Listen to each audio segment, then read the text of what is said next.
叫蔡雅芳，我现在在非营利组织当宣广专员，在大学里面担任计划助理，大学刚毕业这样，现在在等当兵。我叫李冠毅，那是东吴大学的学生。我是社子岛自救会发言人李华平。我叫黄信豪，那目前是学生。我是叫詹俊杰，然后我是来自都市改革组织的。大家好，我是李兆立。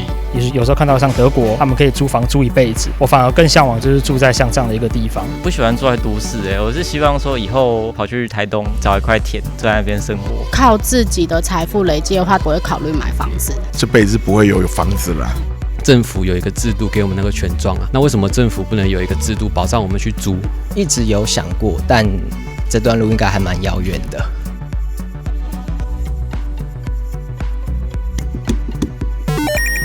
嗨，各位，欢迎来到公视主题之夜秀。今天要看的是瑞典纪录片，英文片名 Push， 中文叫做滚。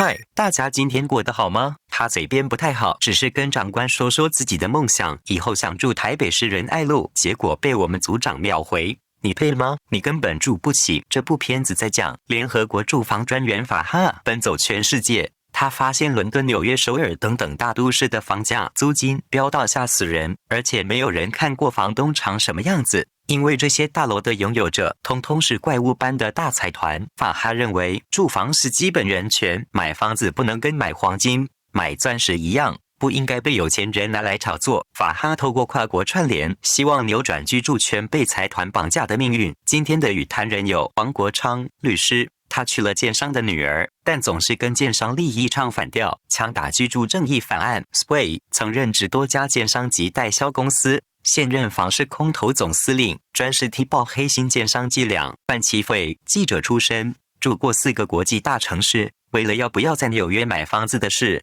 差点跟10老公闹离婚。他是今晚的主持人，欢迎黄国昌、Sway、范琪斐。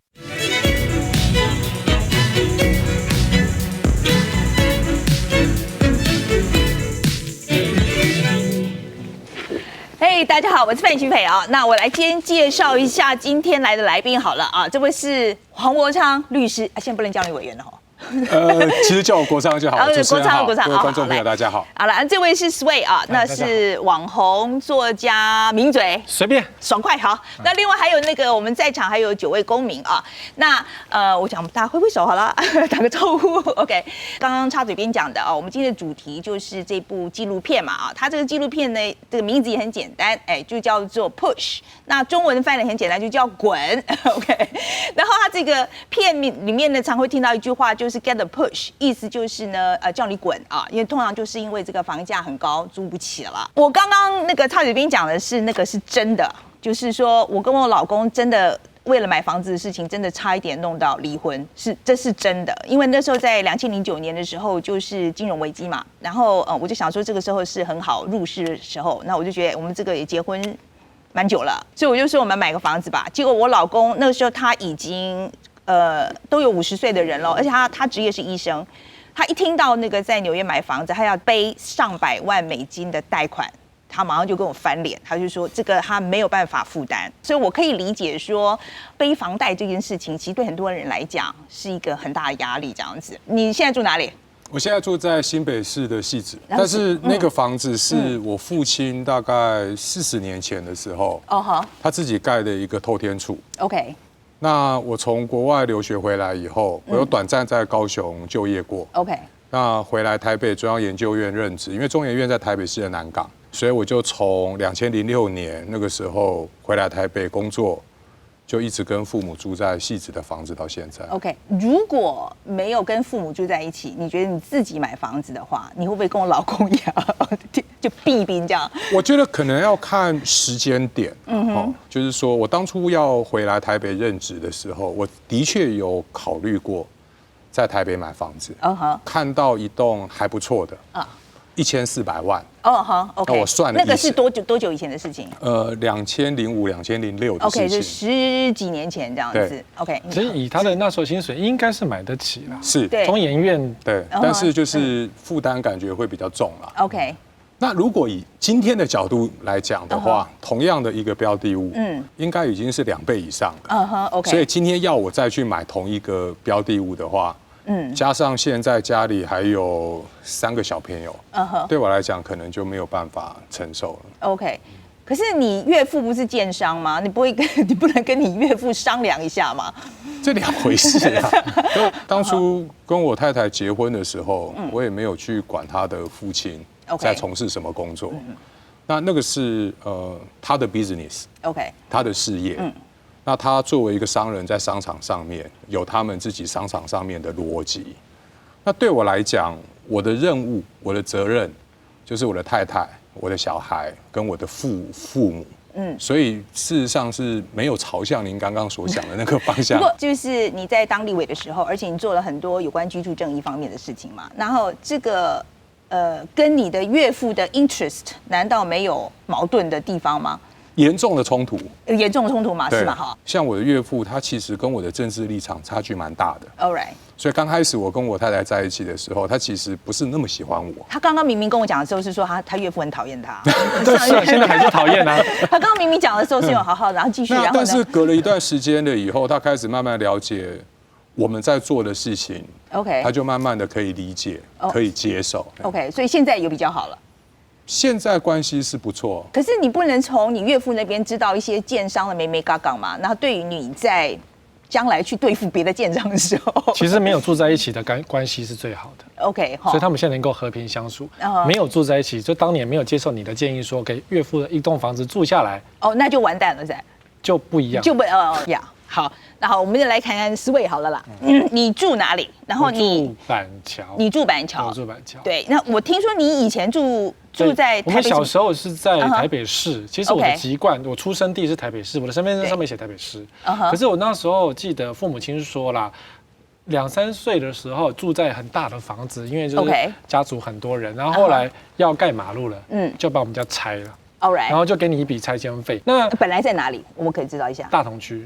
所以以前的地点是很好的，所以拆迁费给的不错。OK。那我爸爸就拿到这笔钱想说台北市买得起，可是我妈妈说不行啊，你小孩子那么多，因为我们家一共有4个兄弟姐妹，所以你要台北市买一间呢，还是小孩子要养，所以就后来就跑到过一个桥的板桥去买一间房子 ，OK， 然后剩下的钱拿去养小孩这样子。对啊。好，然后呢，在板桥以后，你没有想过要搬回台北市吗？我父亲是很想回去啦 ，OK， 因为毕竟从那边出来的，而且他的兄弟也就还在台北市，OK， 对啊，可是回不去啊，因为他要养4个小孩，怎么回得去嘞？对啊，那当初当然曾经有想过说，好啦，找一些比较差的地段，比如说以前的大安森林公园第1排是那种眷村很乱的地方 ，OK， 买那边就对了。赌一把，说赌未来大安森林公园会发达这件事情，不然现在就已经1坪100万、200万这样子了。对啊，对，好，可能是。范姐，女主角蕾拉妮已经在线上了哦。好，我们先跟蕾拉妮讲一下，好不好？因为她很远所以我们先跟蕾拉妮讲一下。Hey， 蕾拉妮 ，How are you? I'm well, thank you. Hi. Let me explain to you, okay? We have 2 guests here. This is Guochang. Can you see us too? This is Guochang right here. I'm Casey. Nice to meet you. And this is Sway here. Hi, hello. And then we also have 9 friends here to join the discussion. Okay. Great. Okay, great. So, Leilani, I know you are in a rush, so let's jump right into it. No, I'm really not in a rush. Okay, good. Everything is good. You have all my time. Great. All right. So tell us, where are you right now? I'm in Ottawa, Canada, the capital. Okay. So after participating in this film, does it change your life? It certainly does. I mean, I think I've become even more of a recognized international actor on these issues. I didn't, expect necessarily to be in Taipei. So in lots of ways it has changed my life. But more importantly, I think it has made a very big contribution to discussions and advocacy in the area of housing. When I started as UN Special Rapporteur in 2014, and then I wrote my first report on financialization in 2017, very few people were, even in the housing sector, even in the human rights sector, very few people were talking about this issue. And now I find it quite commonplace, and I know the film has had a huge impact The director himself is a real advocate and is really pushing the film and the issues. I, of course, am as well. And people were almost waiting for a film like this to help them diagnose their own experience and diagnose what's wrong with their city. And so the film has played a huge part in that. So we started a podcast called Pushback Talks, where we can go deeper into some of the financialization issues. And immediately it's been quite successful. People want to hear about this and talk about this because housing affects their everyday life. Okay, Leilani, I think Guo Chang here also have a question for you. So I'm going to, move on to him. Let me start by saying I'm truly touched by your documentary and have tremendous respect for your work. I'm 100% in agreement with you. Adequate housing should be a fundamental human right. I was wondering, how do you feel when you find out the United Nations delegate, they since did not pay such attention on your report? Do you feel frustrated? And I was also wondering what kind of collaborative action can we take together on a global level to change the status quo? How citizens in Taiwan could be more involved in the movement you initiated? Yeah, both are really good questions. I have advocated with the United Nations. Before I was the rapporteur, I worked at an NGO, and I'm used to UN officials not paying as much attention as they should. So in that way, I take it as a just part of the job is to get them to listen. And though it might have been true that at times they didn't listen, I know that my work had a huge impact even within the UN human rights system. And by the end of my mandate, states were taking the floor and saying things like, we know that housing is a human right and not a commodity. And that line, I mean, that's my line, and that line I wouldn't have heard a few years ago from a government official. So we take our we take it on the chin. We use that expression. So some are not going to listen, but a whole lot are starting to listen. And to make change, it's step by step. It's very slow to make change. And we all know that, how difficult it is when I always say, the sword that I have is human rights. I don't have big capital. I don't have pension funds and insurance companies backing me. I don't have a seat at the political table the way private equity firms do. My only sword is human rights. So it's going to take some time. The second question you saw at the end of the film was that I was starting a global movement called The Shift. Yes. And what I would really like to see is chapters of The Shift opening on their own in different countries. And I think that Taiwan and Taipei in particular is very ripe for the shift. Yes. Because the facts on the ground there, from the little that I know, are terrible. I mean, it remains one of the most expensive, unaffordable housing markets in the world. And I know that there was a slight decrease in the cost of housing in some of your cities, but not in a way that would have benefited low-income people, poor people, average income people even. So I do think that there's something there, that you have in place a series of laws that need to be dismantled or changed, modified, reformed, or else you won't see change there. That's clear. I mean, I understand there's inheritance tax laws, there are property tax laws that actually encourage speculation in housing, encourage using real estate to hide money. And those have to be undone. The only way for those to be undone is for people to come together and demand change. Change will only come about from people joining forces. I'll just add one thing. I know you're having to translate and I apologize, but I'll just add this one thing. I read that the mayor of Taipei is quite interested in seeing change and in social housing in particular. I would be trying to join forces with the mayor, if that's still correct. I don't know if there was an election since I read that, but I would like to see the mayor of Taipei, if that's correct, to become part of the shift with the many mayors that I'm working with. OK， 好，那我想现在我把这个 floor， I will open the floor to our people here, our friends here. They also have some questions, I think. Sure. 来，是赵丽吗？Leilani, I'm Chao Li. I'm the think tank director of New Power Party in Taiwan. And adequate housing is our major concern. So I have one major question for you. You know, people in Taiwan are aware of the housing problem. Whereas the price is too high and it's not affordable. And that's why every time we have a poll on what are people angry about, the housing price always on the top of the list. But when it comes to how to solve the problem, especially to those politicians, one specific argument will rise.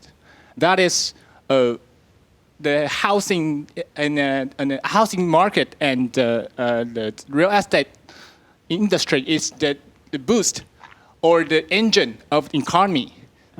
Therefore, any strike on housing price is also to a strike to our economy. That will make people, especially the politicians, be hesitate to take actions. So my question is, first, why will you comment on that specific argument? And second, how do you motivate all those politicians to take actions? You asked me the hardest questions. You have to put back to government whether when people hide money and don't pay taxes and put it in real estate, how that benefits the economy of Taiwan. How does it benefit the economy of Taiwan to have money in housing units that stand empty, that are vacant? How is that productive money? Saskia Sassen in the film says that this is an extractive industry.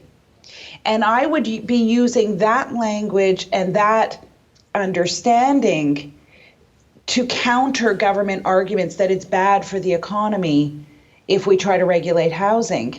I think it's bad for the economy to allow speculation in housing, and it is unproductive money. What is produced by having units standing vacant, for example? 插嘴边，我还有没有时间？我们已经 over 5分钟了好，对不起。要进下一趴了哦。好 ，OK， 好 ，Leilani，I think that's all the time we have. I'm so happy to have you with us. All right, it was a pleasure. Thank you so much for inviting me. Thank you so much.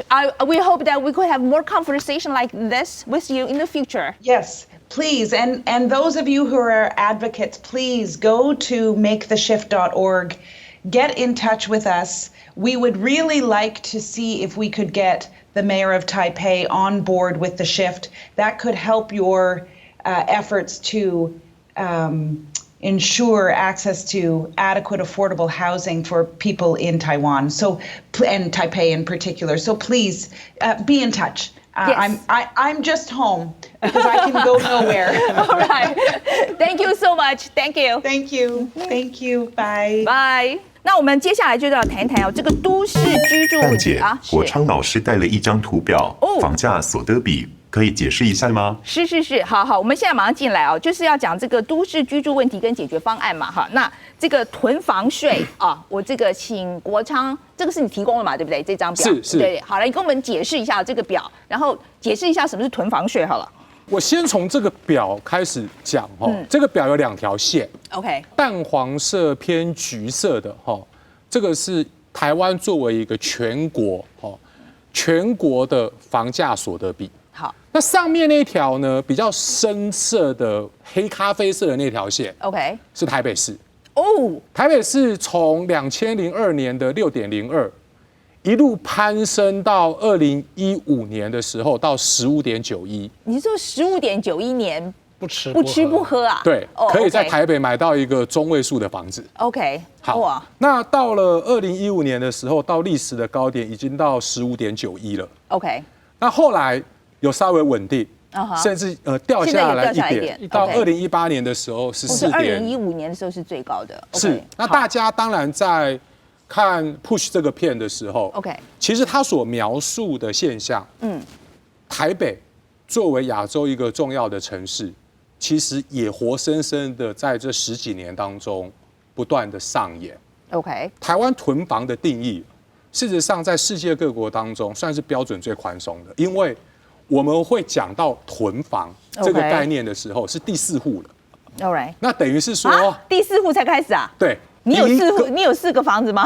我当然没有，可是他的第4户是我1户啊，我1户给我爸住啊，我1户给我爷爷住啊。那第4户应该是囤房了嘛？但是以你爸爸的角度来讲，你爸爸也可以算4户啊。是啊，所以到底是谁刻得到谁有4栋房子啊？有啦，蛮多人的啦。真的有很多人啊，蛮多人有。就是说 ，OK， 我们讨论的主题是在于说，从第4户开始，再往上 ，OK， 那个持有的税率是不是应该要增加？好，那有没有嘛？Yes and no， 就是说我们的房屋税条例授权我们的地方政府，它可以从1.5到3.6%，1.5%到3.6%，它可以按照持有户数的多寡，就设一个弹性税率的空间。好，但是在房屋税条例里面授权我们地方政府做税率上面的差别待遇的时候，全台湾的各个地方政府几乎没有把税率提高的，就完全都还是收最低的那个1.5%。为什么呢？就是收了税来有很多就是税金，那这个就会牵涉到了建商，特别是大建商，在台湾的政治界里面，他们所产生的政治力量。好，然后呢？台湾只有4个县市真的有做差别税率。OK， 那其中一个代表性的就是台北市。所以台北市呢，它真的有针对1.5到3.6做差别税率，户数越多的时候，税率当然就要越高。对。那但是以台湾目前实际上面的状况，囤房税可以说是形式上存在，实质上根本不存在。OK， 那也正是因为这个样子，过去这几年，有一些 NGO 的朋友，有一些学者，那当然也有包括了一些小的政党，开始出来倡议囤房税的这个概念。那只不过说，当我们每次倡议囤房税的这个概念的时候，就会遭受到各式各样的攻击，譬如说，在台湾不能打房啊，不动产是台湾经济发展的对，就我们刚刚讲那个事情嘛，对。那使得这些政策讨论一直在原地踏步当中。OK， 好，我让思维也来讲一下好了。你对囤房税看法怎么样？其实我当初提的，对于那些小长提的版本是，我们的税金应该是10%才对。现在韩国推了一个囤房，就现在南韩很严重嘛，房价拉得很高嘛，然后快要死掉，所以南韩政府弄一个6%的囤房税。All right， 好，可是呢，房东就说好，你敢克我6%，我就把房价涨出去，我就让那房东就要报复性涨价，转嫁给消费者。所以南韩这个形同虚设。在台湾如果10%，如果10%不够严格，20%囤房可不可以？你敢不敢推？20%，我在想这个，你觉得你就囤啊？可是问题是现在不敢啊，因为现在没有人敢做这个事情。因为如果你一刀砍下去，哇，那伤的不是就是那些有钱的人了吗？对。那有钱人觉得不行，我很有钱，你不能砍我，所以我有钱就影响我的县市长、我的立委、我的所有的人。所以这个政策就没有。然后甚至他们讲说，哎呀，你看你就是破坏台湾经济嘛，你就不要那么严格嘛，你看你细致房价1坪100万不是很好吗？就是这样都有可是我是说，因为人的私心因为房地产而被，如果你今天有房子，你爸有房子，你爷爷有房子，你就一路就是贪婪下去，你就不可能会愿意这个拿一点税进去平衡这件事情，所以我们房价很难往下跌的原因。所以这就是既得利益者不愿意释出这个问题。但我们现在有一些反制的，比如说生不出孩子，不敢结婚，好，然后不敢有下一代，因为我们现在出生人口已经往下荡了，荡到一个就是大学都要倒闭了，因为没有这么多人。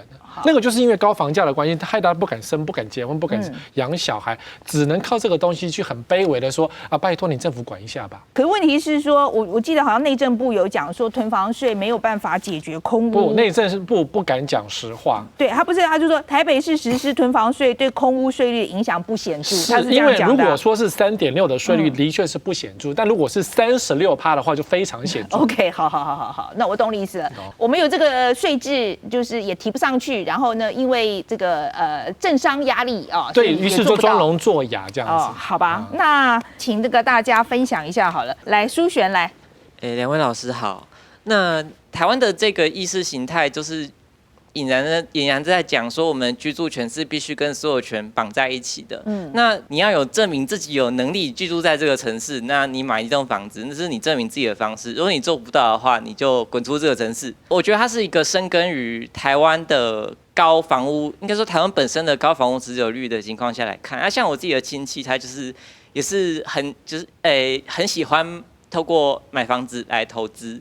当他们看到说政府有打房政策的时候，他们想到的不是说，我的小孩以后买房子会很容易，他们想到的是，我现在住的房子资产要缩水了，那我应该要去反对它，紧紧守护自己的财产的本质之下，如何去开展这个本土的，就是公民运动，是蛮困难的。我move on到下一位好不好？范姐，公民朋友华平，他住在社子岛，有一肚子的苦水要吐哦。好，哪一位？社岛目前就是只有3.66%的居民赞成开发，可是却高达42%的居民是反对区段征收的部分。那我不知道为什么台北市长他就是执意要做全区区段征收的部分。我们上面住了将近12000人的居民，将面临着大破圈。这次严重侵害了我们的基本人权。就像刚刚老师讲了 ，Sway 提到了社子岛未来它的规划就是要纳入3万人口的居民。我不知道这些引进来的人口是哪一些人，然后只有3.66%赞成开发，为什么执意要区段征收？我们现在是住在社子岛，我们也没有侵占国家的土地，因为社子岛它是有302公顷的土地，那私人土地其中高达了250.9公顷。那民意是这样子的部分，政府为什么可以这样做？谁可以告诉我 ？OK， 区段征就是政府做章给你全部规划成可以盖房，这样大家不是可以赚很多钱吗？ Okay， 一块地就会盖更多。那你们为什么不要呢？我们现在其实我们刚刚看到那段纪录片，对不对？我们现在因为限建禁建的关系，我们禁建50年了。常常人家问我说你住在哪里，我说台北市的乡下叫社子岛。它因为限制发展的部分，所以我们现在有9大聚落。就是你到乡下去看的时候，可以提到就是说，你家住哪里，我家住哪里，只要看到人就知道他家住哪里，有很紧密的邻里关系。所以你问我说，为什么我们不要住在高楼大厦？因为我们喜欢这样紧密的邻里的关系，我们不喜欢高楼大厦。这禁建的规定就是因为要都市计划，要重新规划成台北市的热闹区一样，所以它禁止他们新建，然后接着要规划，然后完成什么棋盘式道路啊、公共工程。对，当初是为了都市计划还没有做好，所以呢，可是呢，有人就会开始觉得，哎呀，有利可图啊，因为在台北市旁边士林区嘛，那位置又很好。所以就去投资进去，所以他说他们在地的人有很多人不愿意更新，没有错，但是因为投资客进去了，政府进去了，政客都进去了，你要变更才能够赚到钱回来啊！我都已经投了50年了，投资50年不让我回收吗？所以变成说社子岛就2派声音，原始不好吗？一个是那种赚钱不好吗？这2派声音在互相的抗衡，这样。国昌，你对于社子岛的状况，你有意见吗？从居民的角度上面来讲。今天这位公民所提出来的，的确是一个重要的问题。而这个重要的问题，台北市政府可能在面对的时候，不是纯粹的从开发的观点来去回答这个问题，而是要从跟这些居民他们在整个成长的环境当中的连结，跟这个土地从人性以及居住是人权的观点，来去回答。那想办法的让在这块区域里面的居民对于这个区域未来应该要如何发展，能够有更多的参与权，能够有更多的发声权。看到房子的时候，不要一直想到钱，对不对？就是说，先想到人吧，就是这个意思。真的，我们是希望，可是政客不是这样想，财团不是这样想，财团跟政客只会想到钱。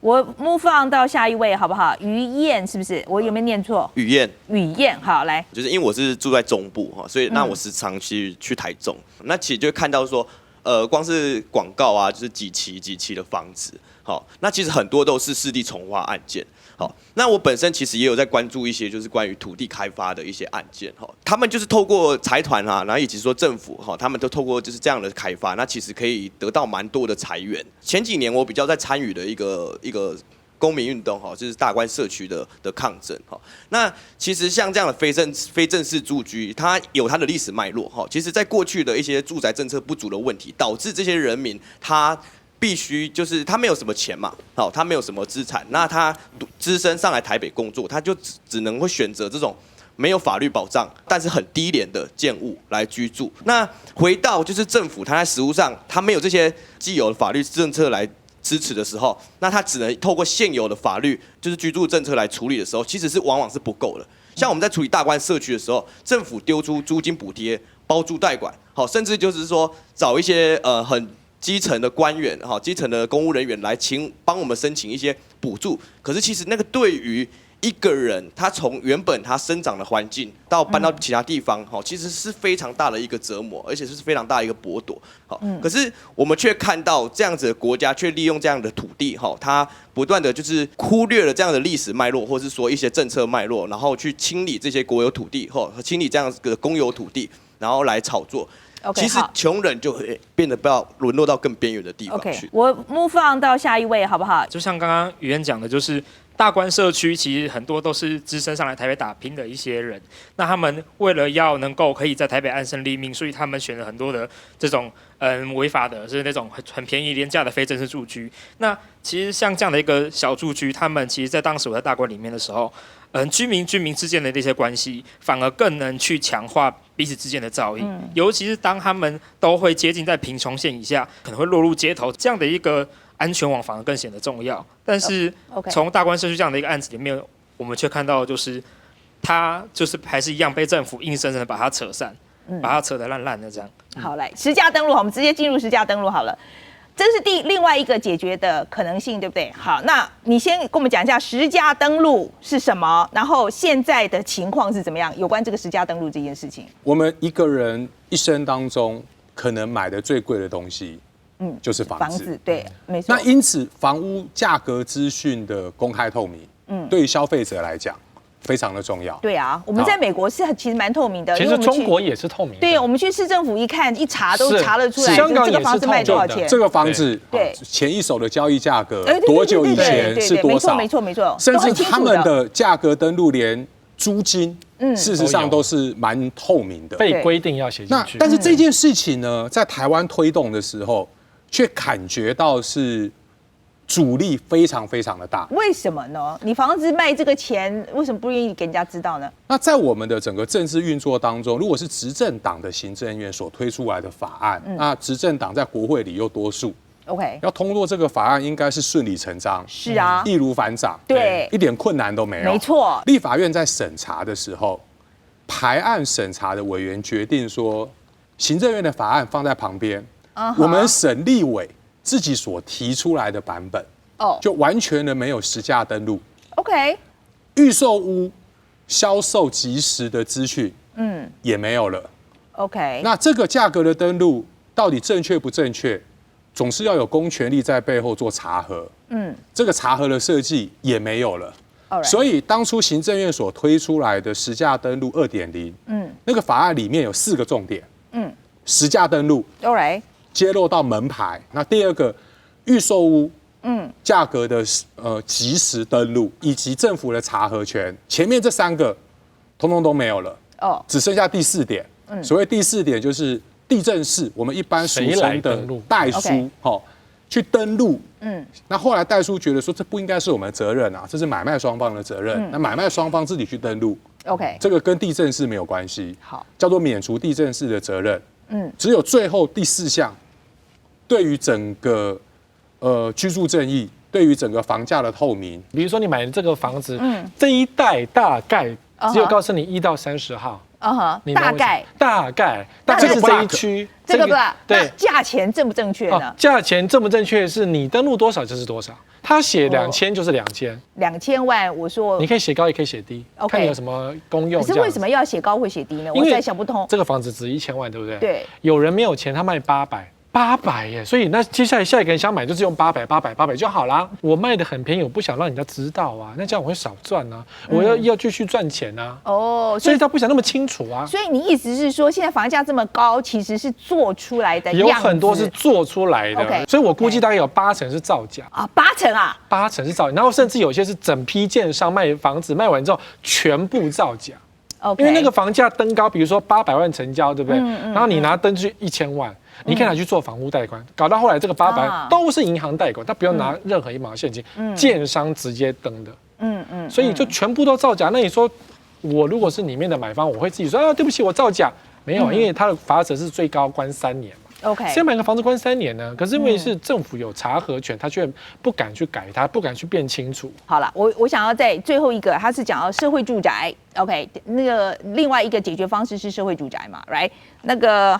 这个我请Sway解释一下好了，社会住宅是指什么？然后我们影片里面有提到，就是说这个台湾空屋的现象很多。你先跟我们讲一下台湾的空屋现象严不严重？因为民众住不起房子，要住市中心，比如说台北住不起，那可是你不能够把我赶到什么桃园，或者赶到什么很远的地方，因为就像你讲通车，费城通车，对，所以社会福利就是说，那政府出来盖房子，盖比较便宜的房子，纽约也有那种限定租金的房子啊，有，就是让你能够住在都市里面，然后能够工作，比较便宜的。可是呢，这个是政府要花钱去盖的，对，那盖下去便宜嘛？那如果说很多的便宜的房子，那我财团怎么办？我们财团盖的房子要给谁？然后还有就是这些投资客手上的房子要租给谁？所以这些人就不开心了。他们嘴巴讲说可能会来很多人呐，我们这边交通已经够塞了，是塞爆了。可是心理上他们嘴巴不敢讲的就是，你来，我们房价就要下跌了，我们就要穷了。不过我想问国昌，就是说，他说这个行政院计划在8年里面要新建20万的这个社会住宅，对啊，那。你觉得对吧？问题是台湾有很多空屋嘛，那你觉得这个大量新建公共住宅是对的吗？这样的描绘好像让大家误会说台湾有很多社会住宅，并不是这个样子。OK， 台湾的社会住宅率在世界上面是数1数2的低，不到1%，目前算起来大概是0.2%。OK， 上下，即使在资本主义的国家，大概10%。到10啊？对，OK。那台湾是连1%都不到，所以台湾并不是说有一堆社会住宅，然后空着没有人住，这绝对不是现实。好，那台湾的现实是离国际的平均值已经差距太远了。那你觉得是不是应该盖多一点嘛？是2014年的时候参选你这个城市的市长，县市长，他们针对社会住宅提出了什么政见？ OK， 那到2018年的时候，提出来的这个政见兑现了没有？实现率都很低，蓝绿都没有差别嘛，哪一党都一样嘛？都一样。甚至很多人是因为靠提出政见说我要盖很多社会住宅，然后年轻人说我没有希望了，然后就投你这样，然后选上了之后就没有了。 那为什么他们选上了以后就不做呢？又是建商了吗？你每一个问题，它其实背后的整个结构所面临的结构性的问题是一样，就是财团、建商跟金融机构彼此结合起来。像我就讲一个最简单的例子，在台湾你很容易发现同一个财团，左手是保险公司，右手是建设公司，那他们在谈说 financialization。 事实上就是在指的这件事情。我们总希望说，给现在掌握权力的政府，多一点鼓励，多一点鞭策。因为你如果都现在就说你一定跳票，你一定做不到，那他万一真的放弃了，对我们也是损失。好，那我们来问一下公民好了，宝贵意见之后，你的感想如何？因为我来自崔妈妈基金会，那因为我们本身除了是居住正义的倡议团体以外，我们其实长期在第一线服务很多就是在租房子的民众。那特别这几年，其实政府确实做了很多努力，不管是租赁条例的立法，或者是社会住宅的新建，或者是租金补贴，不断的就是增加户数、增加金额、放低门槛。那可是另外一个更大的问题是长期的资讯不透明。资讯不透明不是只有在买卖上面有，在租屋上面其实至少有90%以上的房东都是不曝光、不缴税。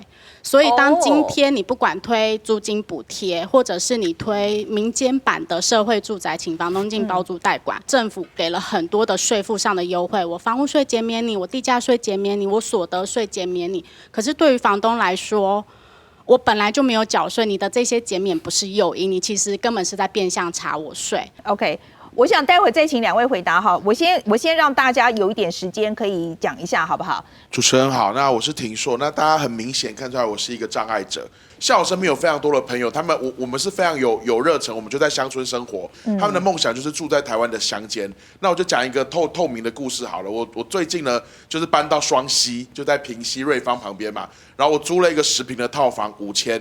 然后这边住了第3个礼拜之后呢，我就认识当地的一个养鸡农，他从新庄退休搬过去，然后他跟我说，哇，他也租了一个房子50坪加车库，还有大概1分地的田，6000啊。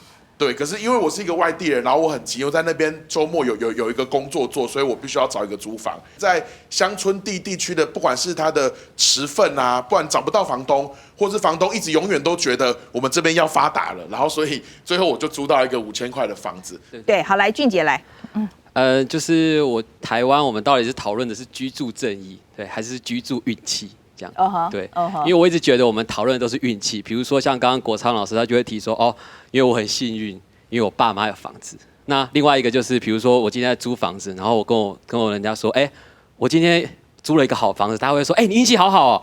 我们不会说是因为我们有一个好的制度。你这金句我把它写下来。因为我一直觉得我们觉得我们这一代很辛苦嘛。所以我们就不要让下一代再这么辛苦，所以就可能就不会有下一代。我觉得很好啊。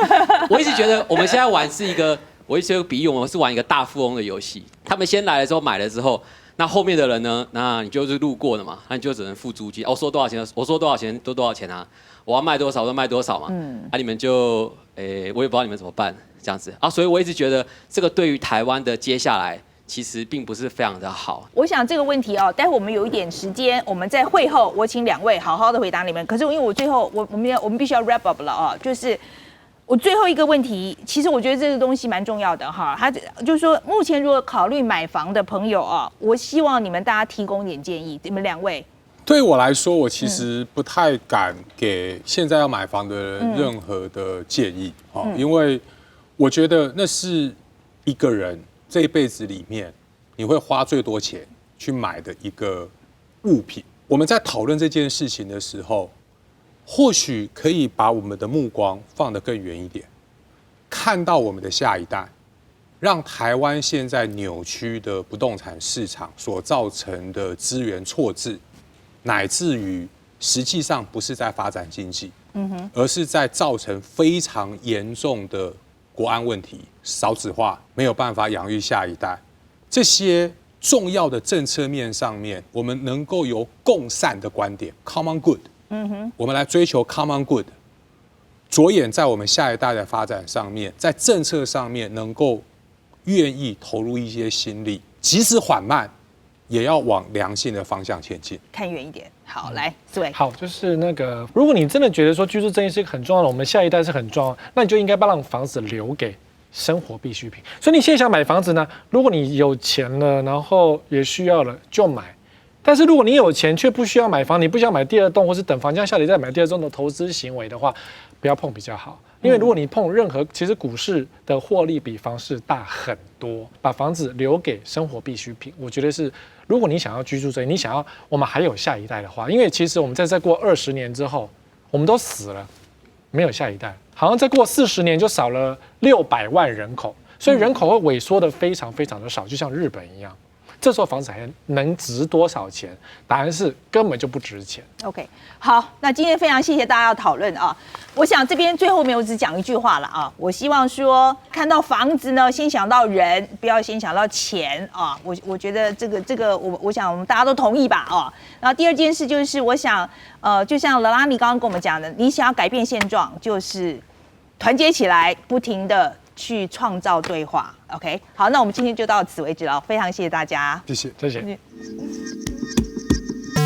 谢谢黄国昌、Sway、范琪斐9位公民还要留下来说说你们的观后感想哦。主持人讲到一句话很有感觉，就是看到房子的时候要先想到里面是人住的地方，而不是只是有金钱。